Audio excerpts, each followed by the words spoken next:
হাতীৰ উপদ্ৰৱ এয়া চাওক, হাতীৰ উপদ্ৰৱ। হাতী তথা গণেশ বাবা আহি যোৱাকালি আমাৰ ফাৰ্মত কুঁহিয়াৰ, কল, নাৰিকল ইয়াত যি পাইছে চব একফালৰ পৰা মহতিয়াইছে।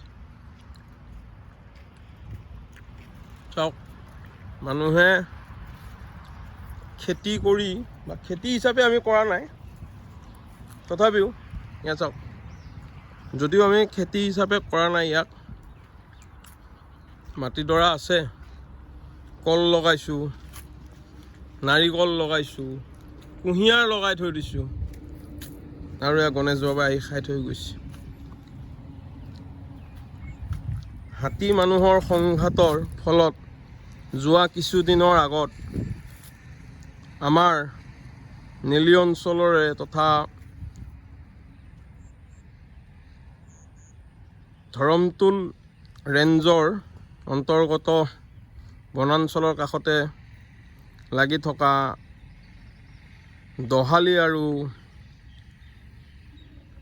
আমচৈত যোৱা কেইদিনমানৰ আগত কেইবাজনো হাতীৰ গছকত মানুহৰ প্ৰাণ গৈছে। তাৰ ভিতৰত এজন সৰ্বসাধাৰণ ব্যক্তি, এজন হৈছে ফৰেষ্ট ডিপাৰ্টমেণ্টৰ বনৰক্ষীও আছিল।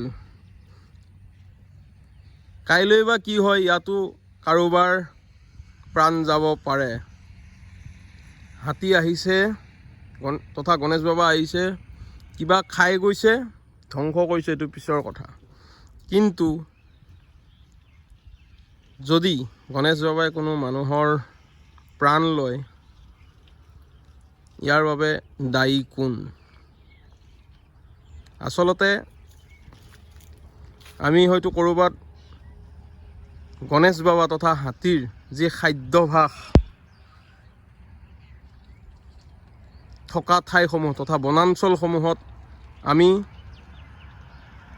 জনসাধাৰণে গৈ তেওঁলোকৰ বাসস্থানসমূহ আমি গ্ৰহণ কৰিছোঁ তথা দখল কৰিছোঁ। বনাঞ্চলৰ পৰিৱৰ্তে জনাঞ্চলত পৰিণত হৈছে সংৰক্ষিত বনাঞ্চলসমূহ। গতিকে এই অৱস্থা, লাগি থকা কল এয়া পৰি আছে, চাওক। আজি আমি ইয়াক খেতি তথা উপাৰ্জন হিচাপে আমি কৰা নাই, যদিও আমি নিজেই খাবৰ বাবে কৰিছোঁ। কিন্তু কথাটো হ'ল, আজি খাদ্যবস্তুবোৰৰ এনেকৈ হৈছে, লগাই থৈ দিয়া গছবোৰ, কলগছবোৰ ভাঙি থৈ গৈছে, তাত একো ক'ব লগা নাই। কাইলৈ যদি মানুহ ইয়ালৈ ওলাই আহোঁতে মানুহৰ তথা জনসাধাৰণৰ হাতীৰ গছকত প্ৰাণ যায়, তাৰ বাবে দায়ী কোন? দায়ী আমি। বনাঞ্চলসমূহ জনাঞ্চলত পৰিণত কৰিছোঁ আমি জনসাধাৰণতে। হাতী জীৱ জন্তুৰ বাসস্থানসমূহ আমি দখল কৰিছোঁ, অবাধে দখল কৰিছোঁ। ইয়াৰ বাবে দায়ী আমিয়ে।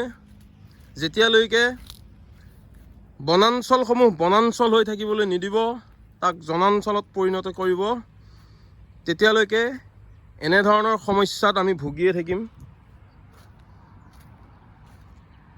হাতীৰ উপদ্ৰৱত এনেধৰণৰ ক্ষতিসাধন হৈয়ে থাকিব।